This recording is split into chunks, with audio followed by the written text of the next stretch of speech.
आज मी बनवले गरमागरम क्रिस्पी असे आलू कटलेट्स। तर त्यासाठी 2-3 बटाटे शिजून घ्यायचे आणि मॅश करून घ्यायचे। त्याच्यामध्ये थोडेसे 1-2 मिरच्या कट करून टाकायच्या, थोडेसे जिरे टाकायचे, चाट मसाला, लिंबू रस टाकू शकता। त्यानंतर थोडीशी कोथिंबीर आणि चवीनुसार मीठ टाकायचं। 4 चमचे कॉर्नफ्लॉवर टाकून चांगलं पीठ मळून घ्यायचं। पीठ मळून झालं की जरासं साईडला ठेवून द्यायचं।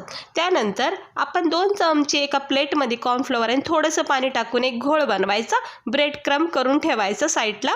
हे असे पीठ आपण जे बटाटे शिजून घेतले ते असं कॉर्नफ्लॉवरच्या पाण्यात डीप करायचं। नंतर ब्रेड क्रम्ब म्हणजे असे पूर्णपैकी डीप करायचे, कव्हर करायचे आणि गरमागरम तेलामध्ये मंद आचेवर रेड क्रिस्पी ब्राऊन होईपर्यंत त्याला फ्राय करा।